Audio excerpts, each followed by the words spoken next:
Sidang perdana pra-peradilan Peggy akan digelar 24 Juni nanti. Lalu seberapa kuat bukti yang disiapkan pengacara Peggy untuk membuktikan polisi minim bukti menetapkan tersangka Peggy Setiawan?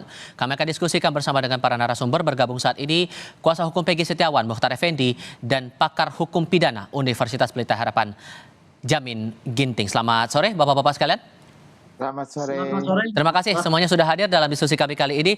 Pak Mukhtar, soal pra-peradilan ini kan sebetulnya atas dasar pertanyaan dari tim kuasa hukum soal penetapan tersangka terhadap Peggy Setiawan ini. Jadi bukti apa yang bakal dibawa ke pengadilan nanti untuk menggugurkan status tersangka itu? Baik, selamat sore semuanya. Jadi dalam pra-peradilan ini memang substansinya adalah kami menyoroti tentang dasar ditetapkannya sebagai tersangka untuk PS klien kami.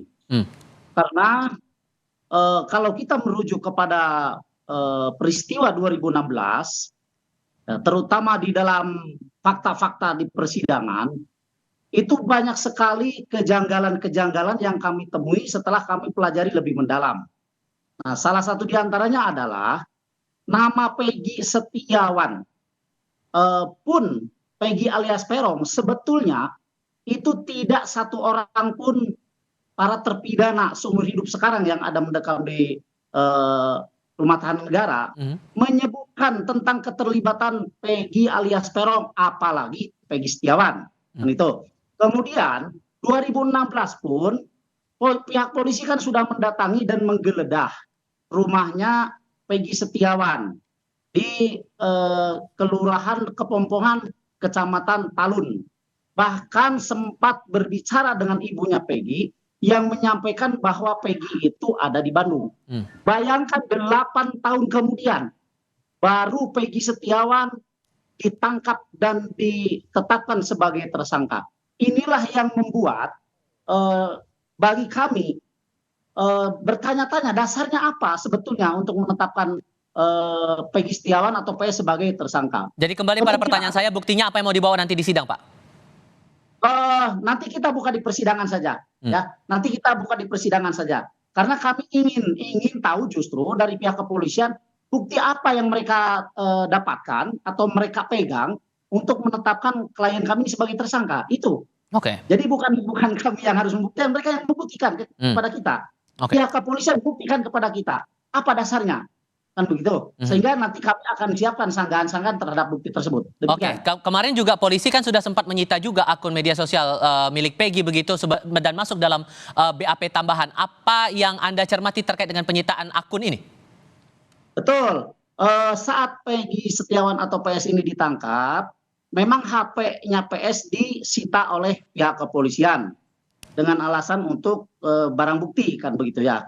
Kemudian kemarin dilakukan BAP tambahan yang pertanyaannya seputar pergaulan PS di dalam medsos. Nah, kebetulan di dalam medsos itu ditemukan akun Facebook yang atas nama Peggy Setiawan. Tetapi kalau saya lihat ya, dan kemudian berdasarkan pengakuan Peggy juga, bahwa teman-teman yang ada di Facebook itu sama sekali tidak ada kaitannya dengan kasus pembunuhan Eki Vina di Cirebon tahun 2016. Karena tidak ada satu orang pun yang namanya tersebut di dalam peristiwa tersebut. Demikian. Oke.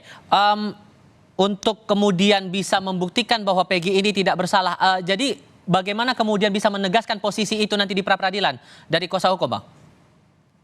Ya, untuk menegaskan bahwa Peggy Setiawan atau PS klien kami tidak bersalah, tentunya adalah kita harus melihat dulu alat bukti yang digunakan oleh pihak kepolisian untuk mempersangkakan klien kami. Nah, itulah nanti yang akan dijadikan dasar oleh kami untuk memberikan sanggahan-sanggahan merujuk kepada peristiwa yang terjadi di tahun 2016, fakta-fakta di persidangan, kemudian 8 tahun setelah persidangan. Satu lagi yang ingin saya sampaikan.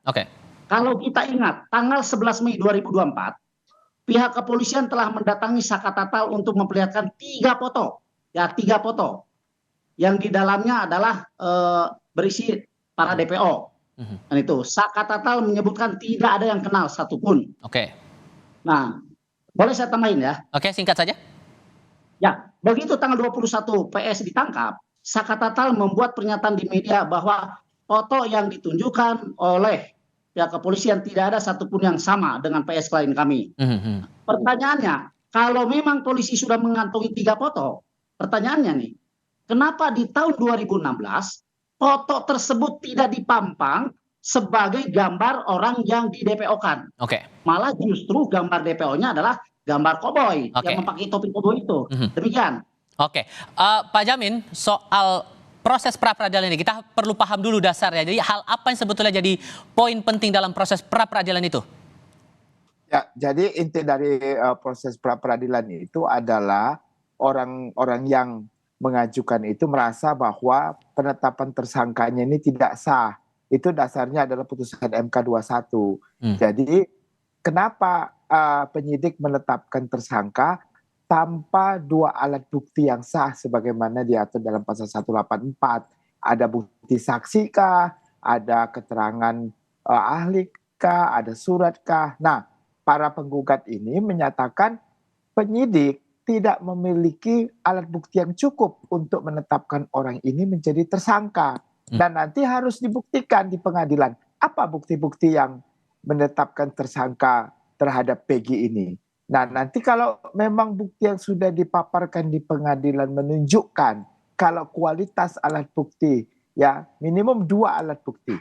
Nah, tetapi walaupun secara jumlah cukup 2 alat bukti, tetapi bukti itu tidak sambung ya, tidak saling mendukung, tetapi berdiri sendiri di antara satu sama lain, maka itu tidak mempunyai kekuatan sebenarnya untuk menetapkan tersangka. Contoh, tadi dikatakan Peggy ini hanya dibuktikan dengan Facebook dan KTP. KTP dan Facebook itu tidak menunjukkan apa-apa. Yang menunjukkan perbuatan itu ada saksi yang melihat, mendengar, dan mengalami kalau Peggy ada di TKP. Dia ada bersama-sama dengan pelaku lain melakukan tindak pidana atau menyediakan alat untuk melakukan tindak pidana. Sehingga upaya dari tim kuasa hukum ini dirasa tepat menurut Anda untuk melakukan pra peradilan? Oh, sangat tepat. Kalau kuasa hukum menyatakan kalau tidak ada saksi, ini kan tindak pidana material ya. Artinya ada korbannya langsung. Berarti dia harus bisa menunjukkan keterkaitan orang ini dengan orang yang melakukan pembunuhan itu. Apakah dia sebagai pembantu atau dia menyediakan alat untuk membantu orang melakukan kejahatan. Alatnya apa? Apakah pisau, apakah motor, ataukah dia pelakunya? Kalau dia pelakunya, siapa yang melihat dia melakukan perbuatan itu?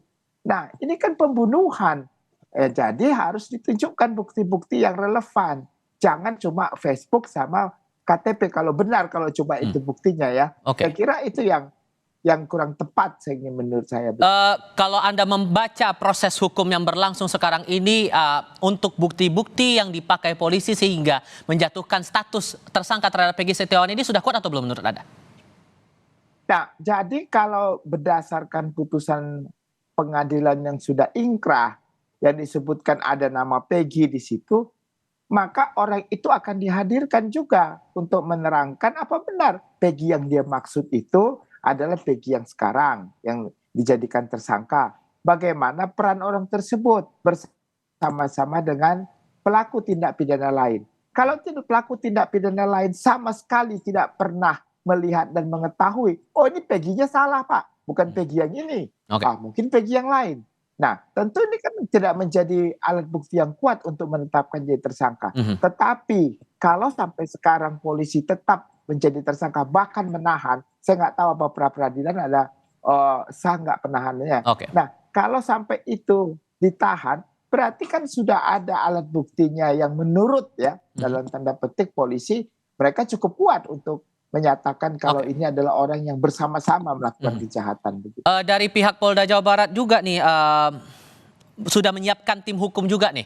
Dari tim kuasa hukum Peggy, apakah kemudian sudah cukup yakin dengan pembuktian-pembuktian yang nanti bakal dikeluarkan akan bisa menggugurkan status dari tersangka yang sedang dialamatkan kepada Peggy Setiawan ini, Pak Mukhtar?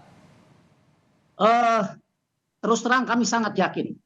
Kami sangat yakin dengan apa yang kami persiapkan untuk menghadapi persidangan pra peradilan nanti di tanggal 24 yang itu adalah merupakan sidang perdana. Demikian. Oke.